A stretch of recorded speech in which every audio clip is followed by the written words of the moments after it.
पुस्तक नई आदतों की सफल तकनीकें, हैबिट बदलने का सरल ज्ञान। लेखक अ हैप्पी थॉट्स इनिशिएटिव।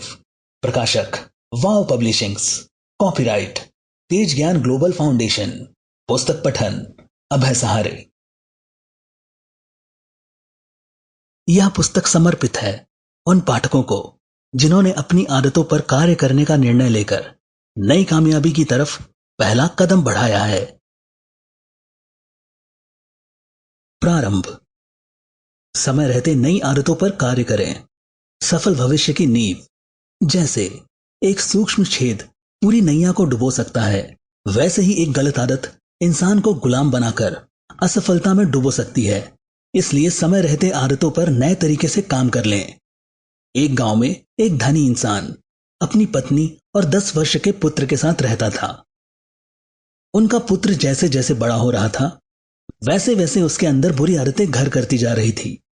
पिता के बहुत समझाने पर भी वह नहीं मानता और बात को टाल देता। हर बार वह कहता, अभी तो मैं छोटा हूं, समय आने पर जब बड़ा हो जाऊंगा तो सब आदतों को छोड़ दूंगा। इतना समझाने के बाद भी बेटे पर कोई असर ना होता देख धनी दुखी हो गया। उन दिनों गांव में एक महात्मा आए हुए थे। मौके का लाभ उठाते हुए वह अपने पुत्र को महात्मा के पास ले गया।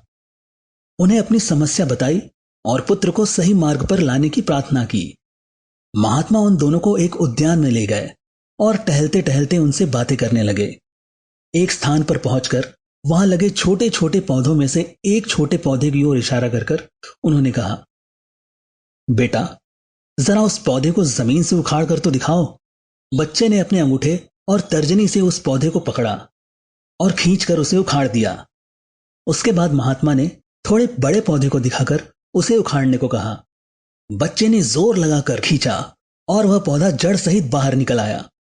कुछ दूर आगे जाने के बाद महात्मा ने एक झाड़ी की ओर संकेत कर बच्चे से कहा, अब इसे उखाड़ कर दिखाओ। बच्चे को अब इस खेल में मजा आने लगा। वह तुरंत झाड़ी के पास पहुंचा और सारी ताकत लगाकर उसे उखाड़ने लगा। थोड़े प्रयासों के साथ उसने झाड़ी को उखाड़ फेंका। फिर एक बड़े पेड़ को देखकर महात्मा ने उसे उखाड़ने को कहा। बच्चे ने आगे बढ़कर पेड़ के तने को पकड़ लिया और जोर लगाकर उसे उखाड़ने का प्रयास करने लगा, किंतु वह उसे हिला भी ना सका। अंत में थक हार कर वह बोला, इसे उखाड़ना तो असंभव है। तब महात्मा ने मुस्कुराते हुए कहा, बेटा बुरी आदतें भी इसी तरह होती हैं। जब नहीं होती हैं तो आसानी से छूट जाती हैं, किंतु जैसे जैसे समय बीतता जाता है वे हमारे अंदर जड़ें जमाने लगती हैं। ऐसे में उन्हें छोड़ना बहुत मुश्किल। Sample complete. Ready to continue?